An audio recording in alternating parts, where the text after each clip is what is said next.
Hey, what's up, guys? I'm Bradu. We're playing Ruins of Ardust, Solo Dark. I'm going to pick up right where I left off last session. I got a few things to cover. I think, um, so Euryalus, at the very end, we found some treasure and some really interesting and kind of unique items. We found some gold. Um, there's an amulet that we weren't able to identify, but that's because I did it super wrong. So I will actually, I'll just tell you. So this is pretty funny, uh, to me anyway. I did this whole speech about how I don't understand detect magic, yada yada, and then I tried using it, and I like made an Arcana check and determined that I could not understand what this amulet is and all that.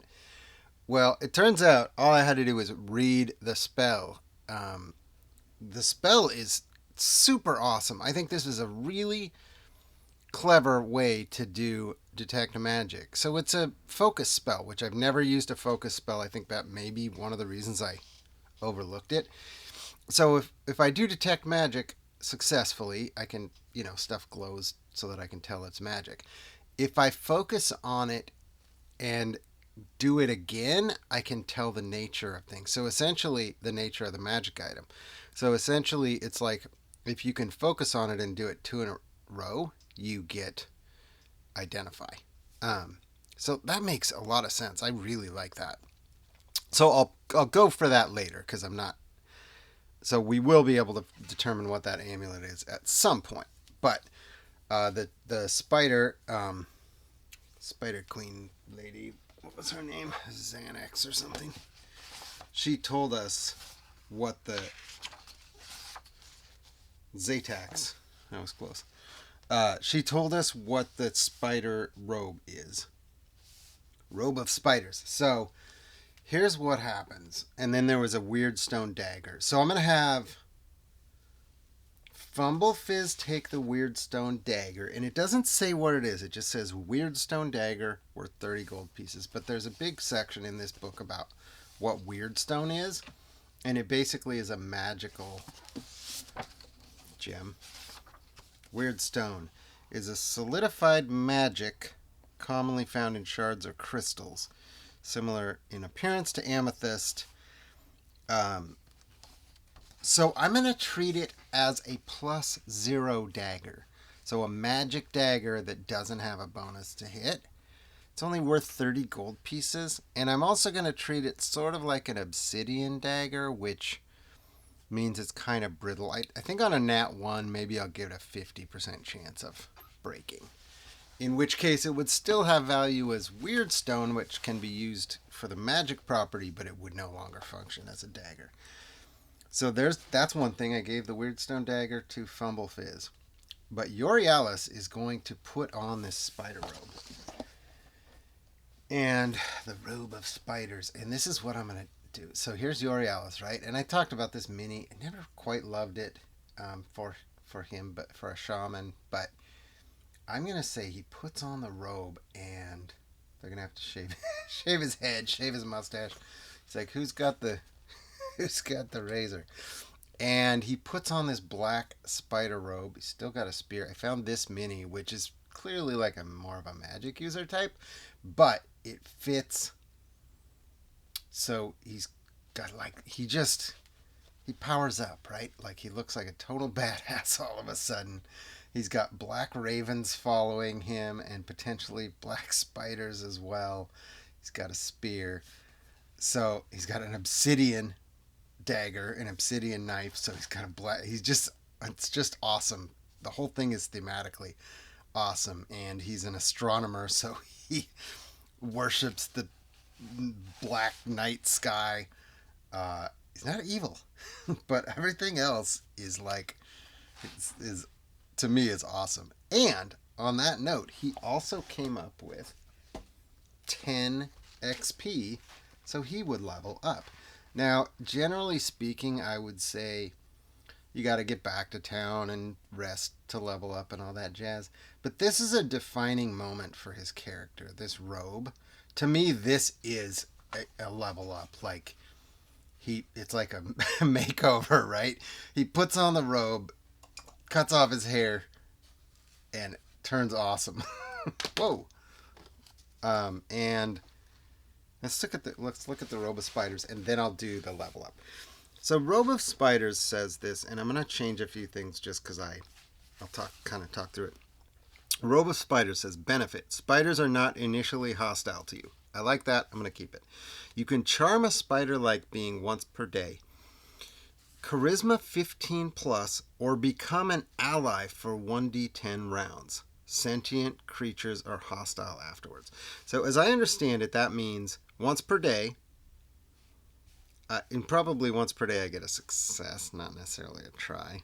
Charisma, so let's say I run into a spider. The spider would do a charisma 15 check or become an ally to Euryalus, the one wearing the robe, for 1d10 rounds. So that might just be for a turn or two in battle.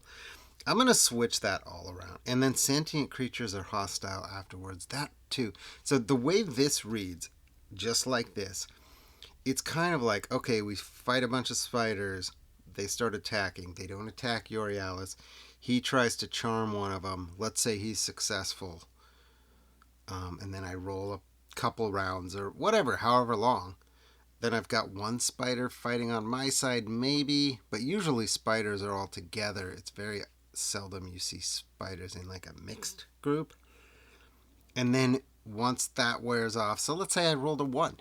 He fights with us for 1 round, and then he's hostile. But I can't wound him because the curse is if I harm a spider like being, the robe poisons me, stops working for a week. All of that means it would be very difficult, in my opinion, to pull off something that is helpful, given that. So here's how I'm going to change it. First of all, I'm going to change the charisma 15 plus for a spider to be Euryalus doing a charisma check at easy 9. So that to me makes a lot more sense. He's using his own charisma to try to charm the spider. And on the becoming an ally for 1d10 rounds, I think I'm going to treat it like a torch. I think he gets an ally for an hour. Because that way the spider might hang around long enough to help in a battle against something else. Like at least in a dungeon setting, that would happen. If we're out hex crawling, really isn't going to come into play. But if we're going like room to room in a dungeon or something, a spider could at least help us. Otherwise, it wouldn't ever work long enough for it to help us. And then, do they become hostile? I guess we'll play that, and I'll just make it so that Euryalus has to make sure he doesn't harm it with damage, right? But his party can still protect him and all that. So that's how I'm going to play the robe. So charisma 9 plus for Euryalus to make the charm. And then if it works, I'm not even going to roll anything. If it works, well, I mean, I roll the check, but I'm not going to roll how long. If it works for an hour. And then the spider would be like his little, he'd have ravens and spiders. So sounds pretty cool though. Especially like just thematically. So let's do his level up, which is pretty easy. 1d6 hit points per level. So let's do that. I just need 1 hit point roll. I don't think I get anything special to that. 5. Good one. Am I recording? Oh, I am. It's just off screen. 5. I was like, nothing changed. I thought I had it going. Okay, so we'll change him to level 2. 5 hit points is huge because he has been like a yo-yo bouncing up and down. And then the only other thing I think that I do is I get a new chant. And yeah, talents are on odds. So I do get a new chant, and we're going to do... I have Embrace. I have Hiss of the Viper. Heart of the Lion, I don't love. What am I looking at here? Flora's Embrace, Hiss of the Viper. Those are the 2 I have. Heart of the Lion has to do with being surprised, and that's something I don't really use, the way that it's written. So I'm going to ignore that one. And Sacred Bounty also has to just do with XP, which is kind of weird. So I'm going to ignore that one too. I generally roll for things randomly, but in this case, I'm going to take those two out of the random possibility. So I'm just rolling between Shamanic Purge and Shell of the Turtle. 1, 2, 3 will go with the Purge. 4, 5, 6 will be the Turtle. Shamanic Purge. I like both of those options. I kind of wanted the Turtle because it would fit the theme of him pulling all these animals in, and he could certainly use the AC. But the Purge thing is pretty rad too, I think. So it looks like he can help his fellow friends get out of a charm, or I can't remember how it read. I'll read it. Why not? We're doing it like this. Shamanic Purge. You compel your allies within a near range. So allies. So this would work for multiple. To undergo a violent upheaval, expelling possessing spirits, compulsions, or beguilements. So anything that's like a charm or a spirit possessing their body, anything that's forcing them to act in a way that they don't want to, I can get them to vomit it out. It's kind of cool. Okay. Anyway, so we're good. We're leveled up. We are got a bit of a mess around me as usual. We are back in the dungeon.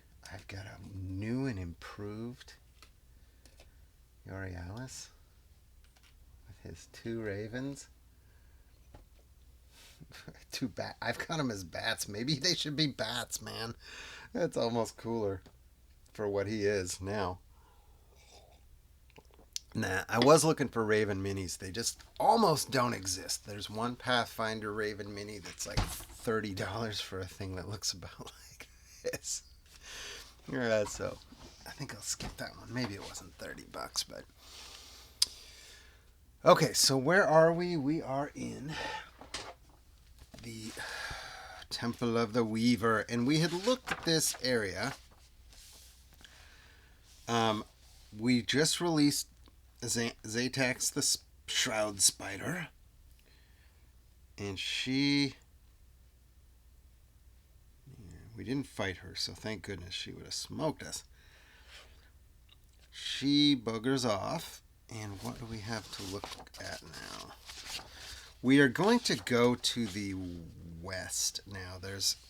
We're in that big room that's actually kind of like this hexagon shape, and then there's this way is to the west is some stairs, and that leads to maybe 24, a very big area. I think it's 24. Let's try it. Okay, and I've not read any of this yet, so this will all be a surprise. 24. Cave of Confusion. I shouldn't have even read that. Tall, broad cave.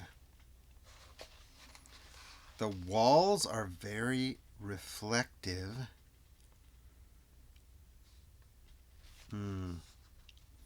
There's a beam of light to the north. There's an eastern marble door. That's where we come from. We're coming through the marble door.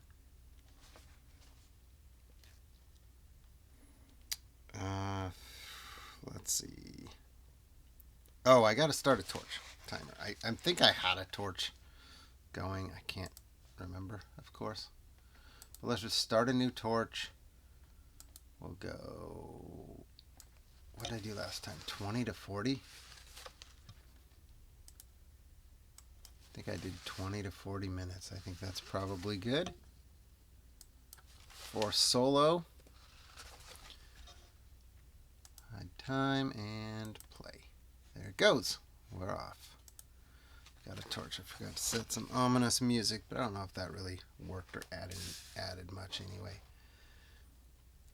Okay. So I gotta figure out what happens here. So we just come into the room for starters. I think Fizzle Well, we can send our ravens in first, actually. But they wouldn't necessarily know that they're how to report these crystals, I think, perhaps.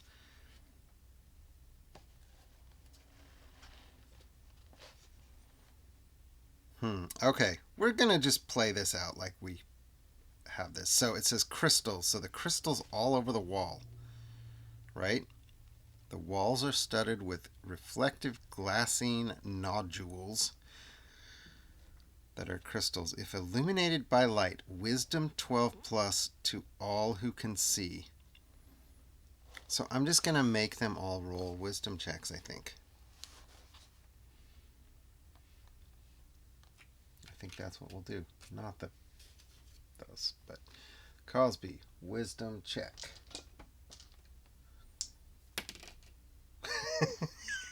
Let's get the nat 1 out of the way. Nat 1. Can't see it in the glare, but Carlsby is... Oh, Carlsby has the ravens. Oh, I just totally buggered that up. I've been talking about Euryalus. So Euryalus has spiders, Carlsby has ravens. That's funny. Oops. So Carlsby is definitely confused. Uh-oh. Fumble Fizz. He's always confused anyway. 10. Wisdom 12. He needed one more, didn't he? His wisdom is a -4. That's right. So he's not even close. And Euryalus, 11. I think he has a +1. Oh, he's got +3. Okay, so Euryalus is fine. But these other two are totally confused. Confused for 1d4 rounds. I'm just going to play it the same, so I only have to roll one die. They cannot take actions, and they move in random directions. Oh, this is dangerous. What is this big... Is there water coming through? I think there's water coming through the middle. Yeah, there's water coming through the middle of this. Through all of this. So this is going to be tricky, I think. There's like... I'm going to put it towards the edge because it's so it fits. But there's water kind of like this, running through this cave. Down, down, down. Maybe I should roll them separately.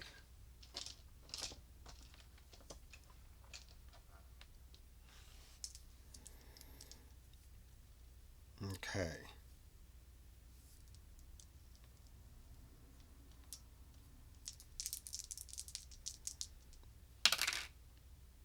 I didn't say who was what. Is there an obvious choice here? Not really. We'll make Charles be the 4 and Fumble Fizz the 1, I guess. Okay, so they're confused. We walk in. The bright lights are all over the place, and Carlsby and Fumble Fizz start to move. Do I need to roll an initiative here or anything? I'm going to say they all act at the same time because we're all on the same team. So they move in they can't take an action, and they move in a random direction. So we're going to make the random direction...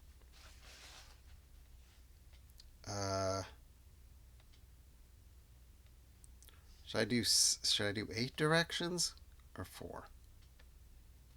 1, 2, 3, 4. Let's do 8 directions. So Carlsby will move in. 1 is going to be straight north, and then we'll go around the clock. 2, 3. It's not exactly a clock because it's 8, but 3 will be east. 4, 5 will be south. 6, 7 will be, and 8 will be northwest. Okay, so Carlsby moves. 1, 2, 3. 1, 2, 3. Carlsby is going to start moving to the east. He just starts walking. Fumble Fizz is going to start moving also to the east. Okay. Which would send us straight back toward the hallway that we just came from, which might actually be good because it's the safest place for us, because to the south there's this giant chasm and a waterfall. If we had run into the water may have pulled us down. But what's going to happen immediately when Euryalus realizes what's happening? This is so perfect. I'm going to use my brand new chant, Shamanic Purge, and I'm going to purge them of their confusion.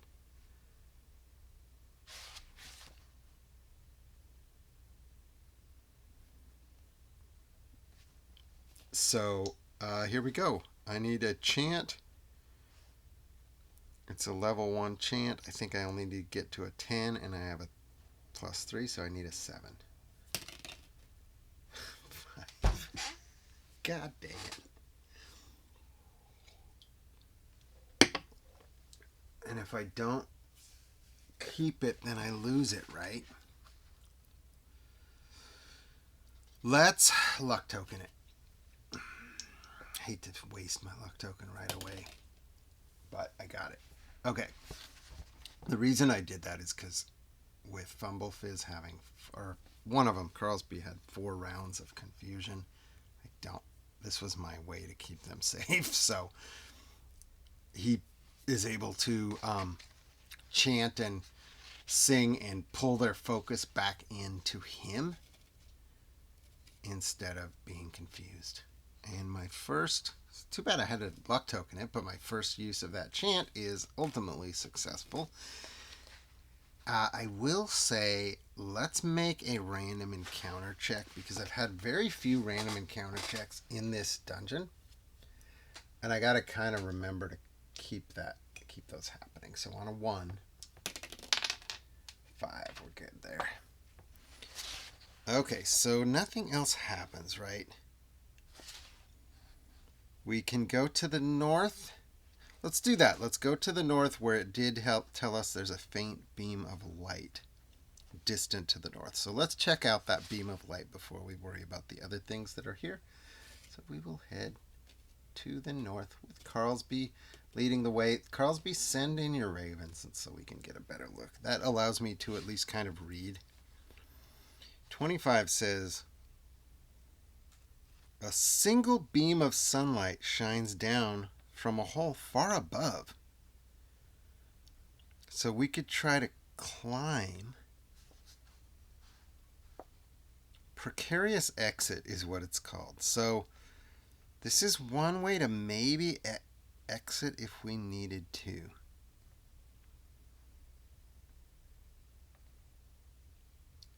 Kind of cool. Kind of cool. I'm going to keep this in mind because I do actually have a neat plan if we have to use this. So let's see. Oh, I didn't even do any of this stuff yet. 15.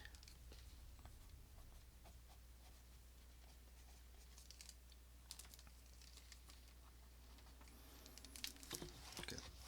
All right.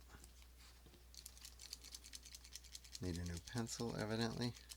Can't already be out of lead. I just got this.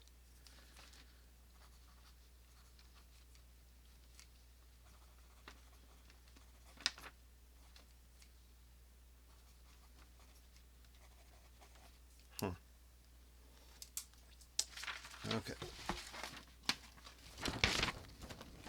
I gotta get that program that like automatically deletes your silences.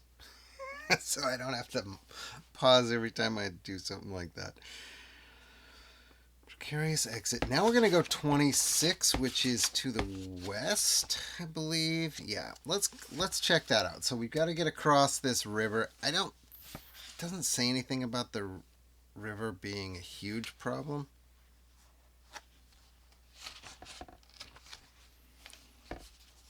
Maybe I should briefly read this.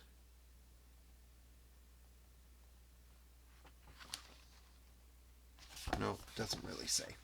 So we will cross this. I think it's easy enough. And come over to, there's another cave opening type thing here. So let's see what it is. 26. A western cave leads to a southern hall with... So there's a cave here. We just walk through the cave. The only thing really of interest is a door which appears to be unlocked. There are 2 statues and 2 marble doors marked with the words. Do I have a diabolic speaker? I think I do. Carlsby doesn't speak anything. Fumblefizz speaks diabolic, so he can read the words below. The word below. Okay, let's check out the statues. I'm going to read what they say after I decide what I'm doing. We will have the ravens circle the statues so Carlsby can at least see behind the statues. And assuming everything feels safe, then Carlsby will come up a little bit closer with the other 2 behind him while he inspects the statue.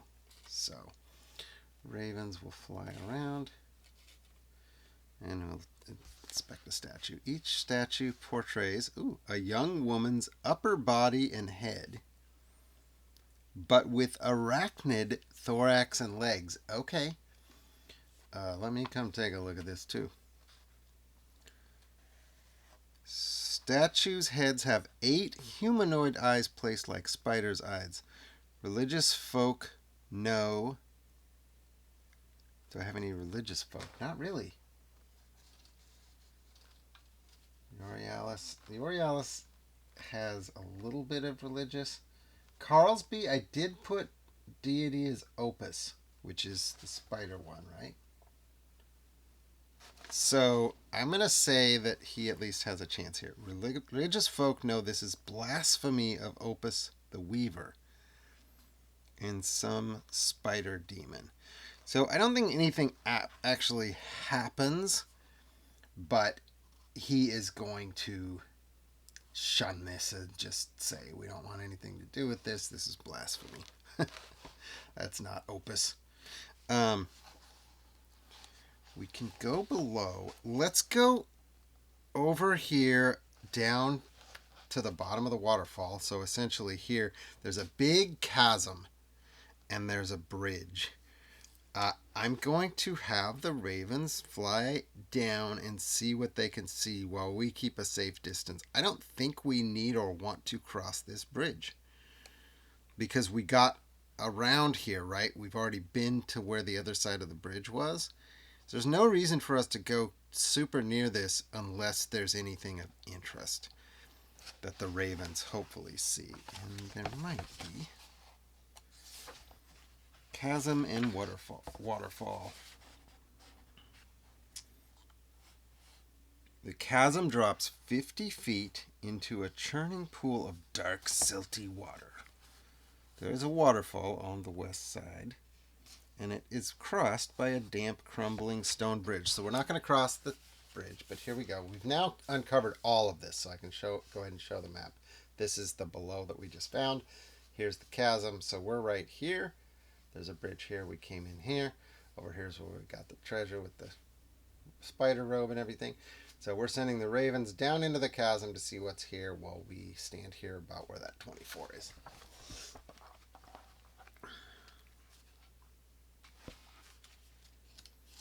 The bridge is slippery, of course.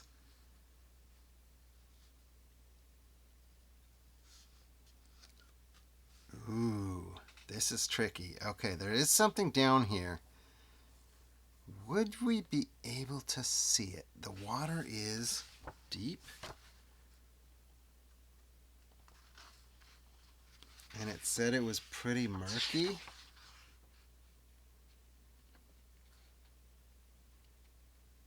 Churning pool of dark water. I don't know that we'd be able to see this.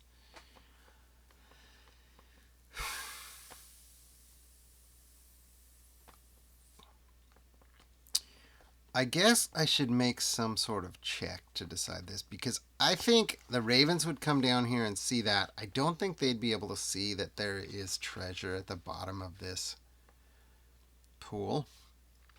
But given the nature of dungeon crawls, you always check the bottom of every pool, right? So maybe I just make some sort of check for do we decide to make the effort to do this? And if so, who's going to do it and how? So, yeah, I think I do want to actually. So, I'll do it at. Let's see what we have here.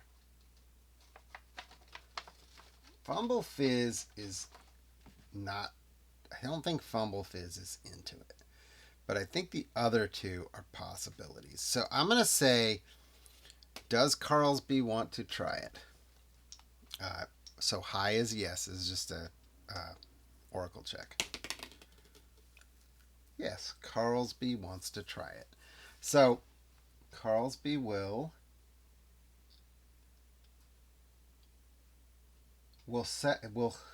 hook up the where are my words? Grappling hook on the edge with the rope. And I'll have the rest stay up here looking down. So Carlsby is going to descend the rope. The ravens will come down with him.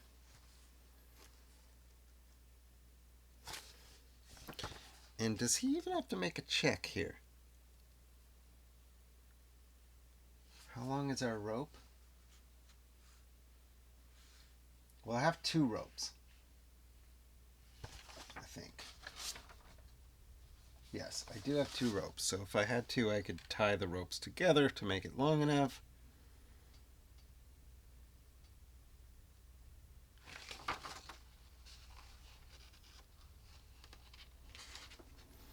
I think what I'm going to do is give him a 50-foot drop. I'm trying to look for some. It tells you what happens if the bridge breaks. It doesn't tell you what happens if you're climbing down. I'm going to give him an easy dex check to climb down with no,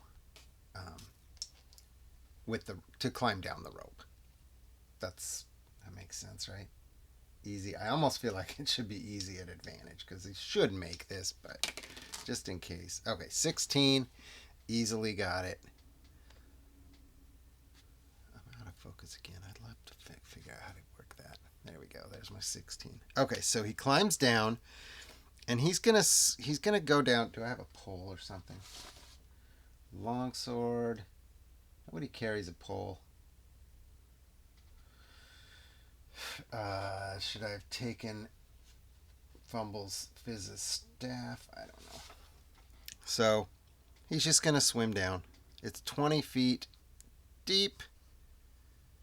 And there's nothing stopping me. Alright, so we find a skeleton wearing the remains of a golden wreath, holding a golden rod topped with the symbol of Opus.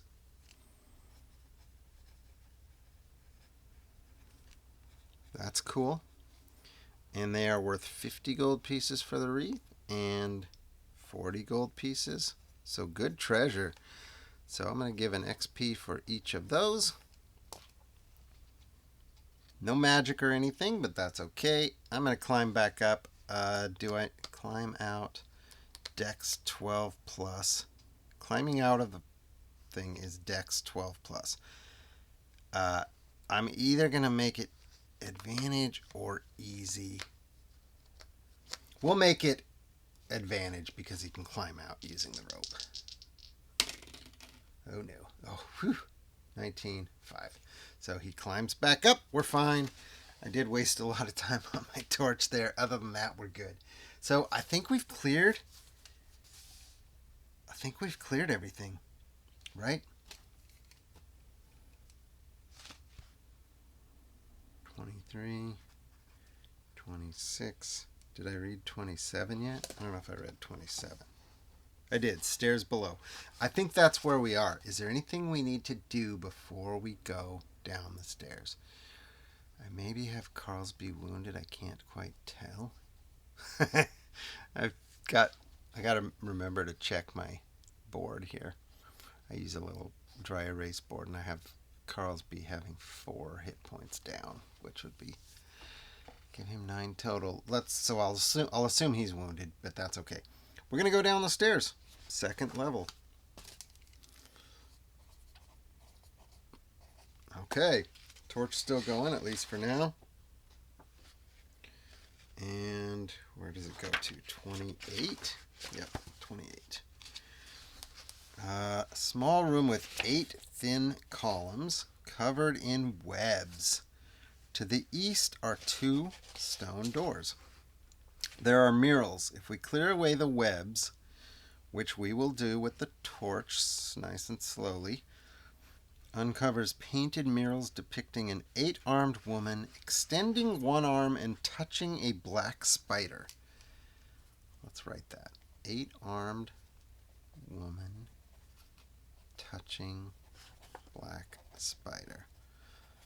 I feel like that's a clue. Okay, and we will go. Do we go north or south? 1, 2, 3 north. 4, 5, 6 south. 2 north. Okay, and it turns out it is unlocked. So let's see. Carlsby goes first. And I'll just general rule of thumb, I will send a raven. I'll keep a raven in the back to make sure nothing sneaks up behind us, and I'll send a raven in the front to see what's up ahead before we get there.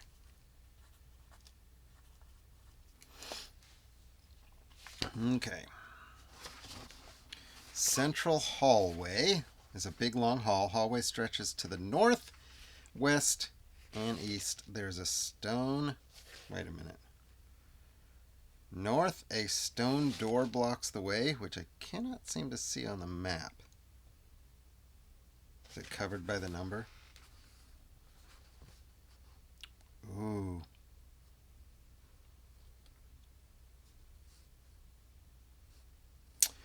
There are egg sacs hanging from the ceiling.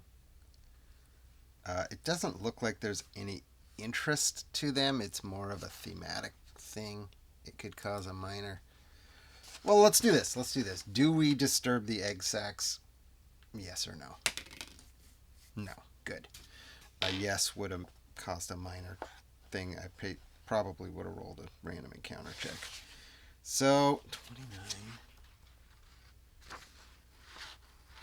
I still don't see the door. Oh, it's a big, huge hall. I see. There's stairs all over the place. So the big stone door is way to the north. But it's open, so I'm going to go up a little bit to the north and see what's there. Which puts us kind of out of order. There's a big hallway. Passages northwest, northeast.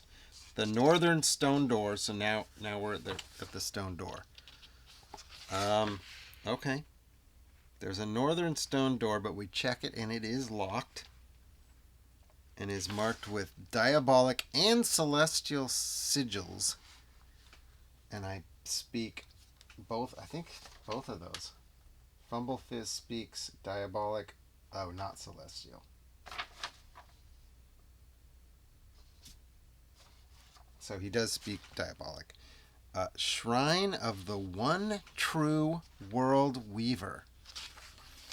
Okay, are we going to just go straight there? Why would we backtrack now?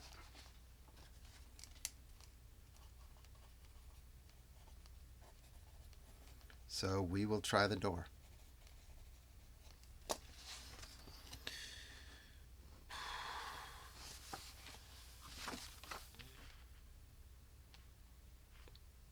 We don't have a lock picker, so our only choice is to bash the lock. Well, maybe we should wait and see if we end up with a key.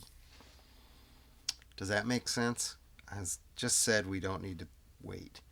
Let's see about going a different way until we can find a key. So locked door. Got to be careful with that torch. I got to be kind of ready. Do I want to light a new one? Oh, wait till it goes out. I've always just waited, but like, I don't know, how long are we in here? We're getting probably to a time that it could go out at any point. Let's go. I can't quite tell what those stairs are doing. Oh, I see. I can. Let's go to the. There's 2 stairs. Okay. I'm just going to show you my map here.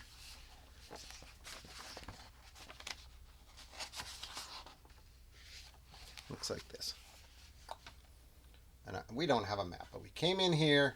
We didn't do these yet. We came in here. This is the locked door. So we could go around here or go around here. So I'm going to go up here. Just general rule of thumb, always go left, I think, if I don't have a better idea. So that is what we'll do. So that is 36.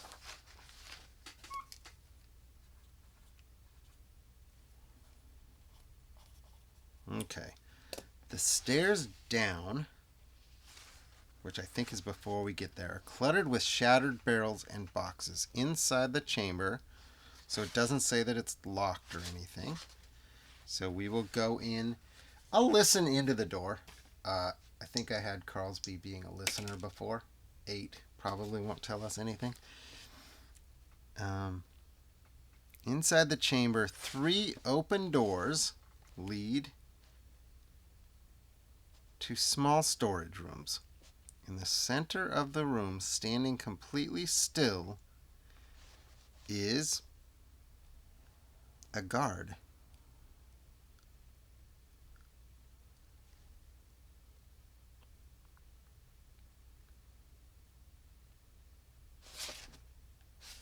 Ah, okay, so here's what happens. I can't tell if he's like a... I think he's just a regular dude. Oh, here we go. Plate armor. Alright, we're going to go straight for it. Do I have anybody nearby in plate armor? That's one of my awesome. He would be cool. This'll work. Some guy had kind of started to paint. Center of the room. So here we go. We don't need these anymore. Get rid of those. Carlsby is here. We open this room. We got Fumble Fizz and Yorialis behind. I don't know what I'm doing here. And we open the door. And this guy turns to us and says, "There is no release from what I have seen." And he comes running at us.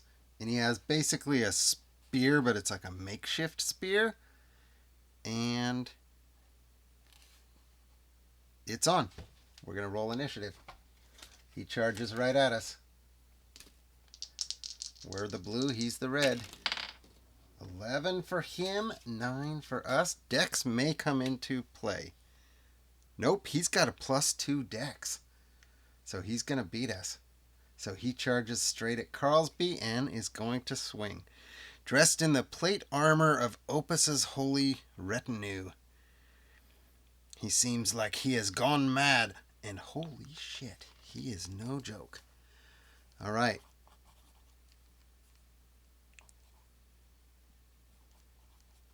He has 2. Jesus, we might be screwed. Okay, he's going to attack. He's got a +7. What's Carlsby? A 16. He barely needs to roll anything, so that's a hit. For 1d6 +1. Oof. 2 damage. And a second attack is a miss, thank goodness. Okay. So Carlsby took 2 damage, though. He cannot take many of those. And we got to do something crazy right away, and I don't know what that's going to be. Holy crap.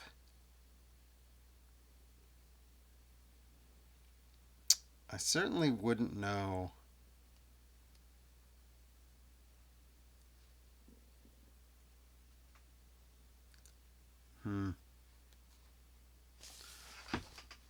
Oh, I see. Ooh, this is cool. Oh my god, we have to kill this guy. He's only partially painted, but it's got at least armor, right? That didn't fix. Okay, what am I going to do here? I got to do something really major.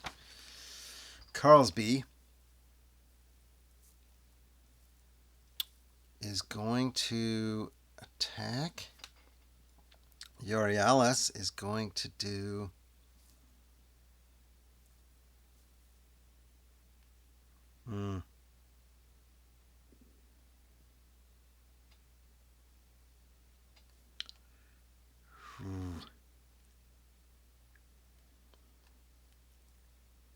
It might be time for chance. Might be time for a chance. Wow. Fumblefizz is going to cast Mage Armor, I think. No, I hope he doesn't even get hit, though.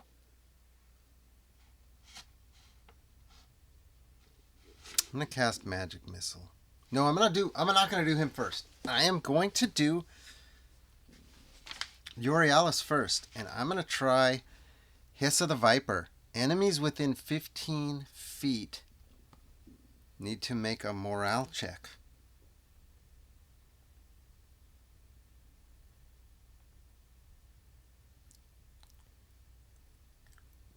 Enemies within 15 feet need to make a morale check. So I'm going to try Hiss of the Viper. Start doing a chant. This would be really helpful. 9. I got the chant, so I'm +3 on the chant. So I got the chant. He has a 9 morale save, which is what? Wisdom? I think it's a wisdom save. So if he rolls 8 or higher, he's safe. There's a fair chance here. Oh. 10. Force a reroll. Force a reroll. God, that sucks. Alright, I didn't get it.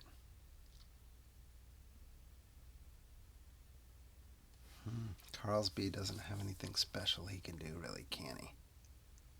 I think he just has to fight, and we just have to hope. I didn't... I have to check something. Okay, so Carlsby is just gonna attack. We're just gonna go for it. We gotta do some damage to this guy, basically. 19, big hit for D8 damage. 7, solid. Okay, that's helpful. Let's do Fumblefizz. I think we gotta do as much damage as we can. Burning Hands only does DC. Why didn't I write this down? We're going to do Magic Missile, which is at advantage. And it does 2D something. Ooh. Oh, I got it. Barely. No, wait. 7 plus 5. Okay, I did get it. Ooh, that was close, though. 2D3 is my house rule on Magic Missile, which I'm still kind of testing. 3, 4. So 4 more damage. 2 missiles. Okay, he is wounded, but he made his morale save. So we're just duking it out the best we can. What I'm going to do here is have the ravens twirl around him, trying to make it hard for him to hit. So I'm going to have his attacks at disadvantage. And I'm risking the ravens here, but I think it might be worth it. We got to keep Carlsby alive. Oh, well, I avoided the crit. 20 crit hit. 17 still definitely a hit. 4d6 plus 1. Ooh, for 6 damage, leaving him with 1 hit point left. Carlsby has to survive here. I mean, this is bad. This is bad. Okay. He's got another attack at disadvantage also. 6 and 6. But he's a +7. Oh, Crosby's a 16. Whew, I was a little worried. 6. Okay, so he misses on the second attack. So here's what's going to happen. God, Crosby is in some sort of danger here. But he's going to fight. He's got to fight.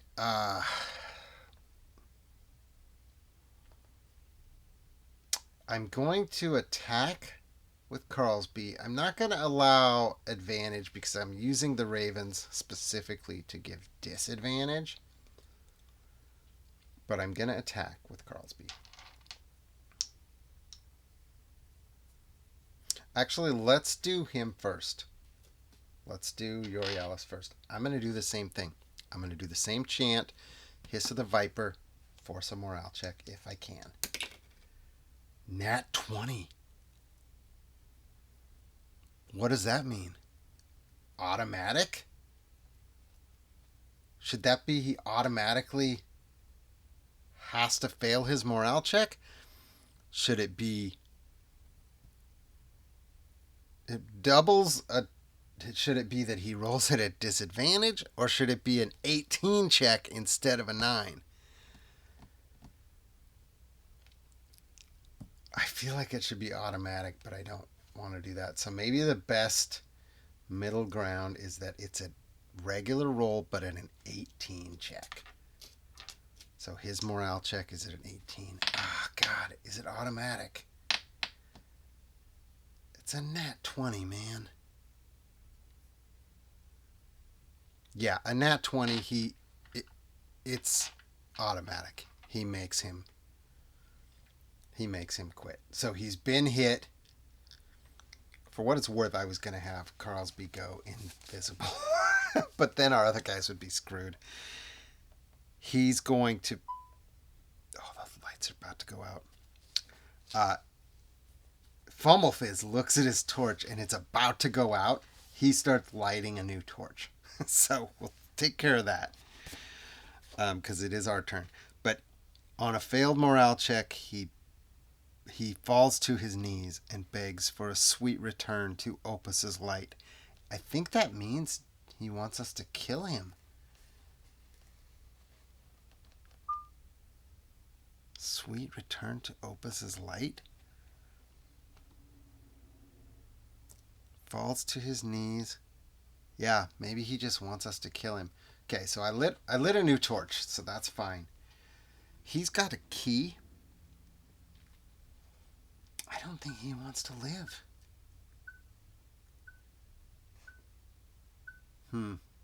Ignore those sounds because I did get the torch lit in time. What do I do here? Oh, I think it's obvious. I think he just gives up. I don't think we want to kill him, but I do think we want to take two things: his key and his spear. So if we have to kill him to get that, let's do an oracle check. Haven't done much of that lately. Let's do an oracle check and see if that gives us any hint of what we should do or what his... So he wants sweet return to Opus's light, is a twisted guard, driven mad. You know, this is what the book says, so probably shouldn't read it, but whatever. Driven mad, sustained by whispers from the outer dark. Opus's light, I'm not quite sure what that means. I think he wants us to kill him, but we're not really the type to do that either. We definitely need his stuff. So let's roll an oracle check and see if I can make any sense of these keywords. What's going on? I'm missing one. Sure am.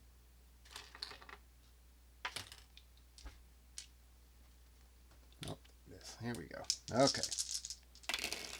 We have 9174. 91 banish. 74 essence. Banish essence. I think that means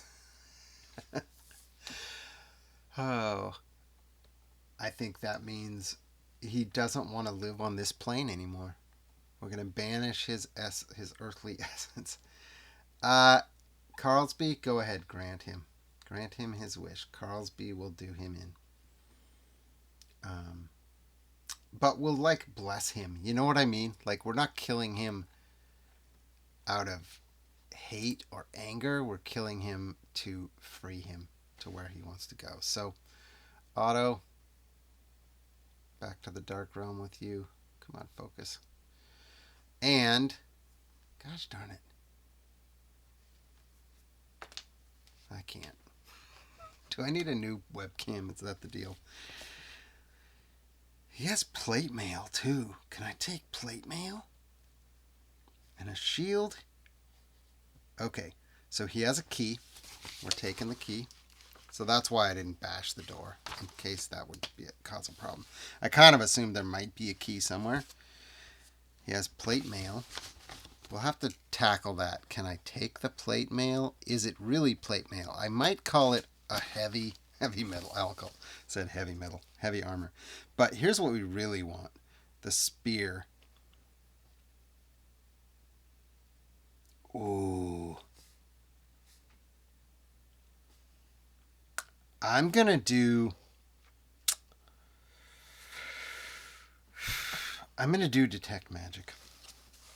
Here's what we're going to do. I'm going to do detect magic. This is because this could get bad. I haven't lost it yet, have I? I don't think so.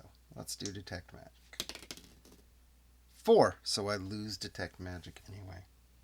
So I can't tell. What I can tell is this isn't an actual spear.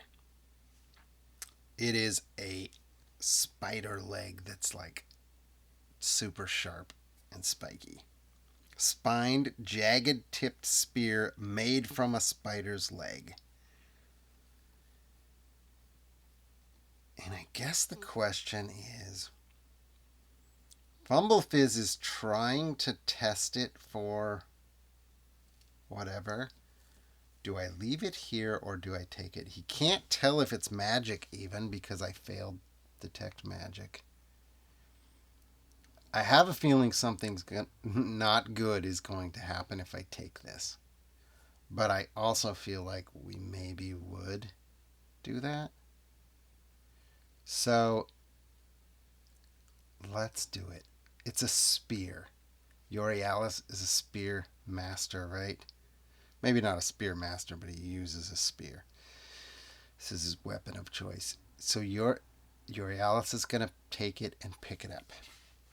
Gripping it, you hear faint half whispers. This is what drove the other guy mad, I'm sure. Okay, so I couldn't determine what this is, but I need to know.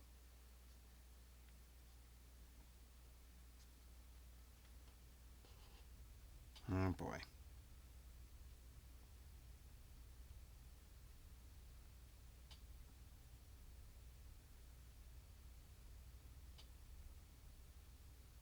Ooh, weird.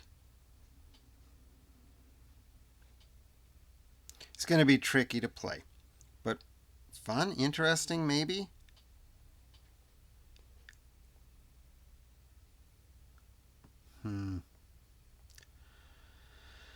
So Euryalus has the spear, and he hears voices, and it's going to be spidery voices. It is the spear of Zatax, so it's, I don't know if it's the leg of Zatax who we just saved, but the words, the voice in it says, grip me, use me as your weapon, use me to kill. Do not use any other weapon. I am now the chosen. Alright, I guess we'll end there. Thanks for watching, guys. I'm Bradu.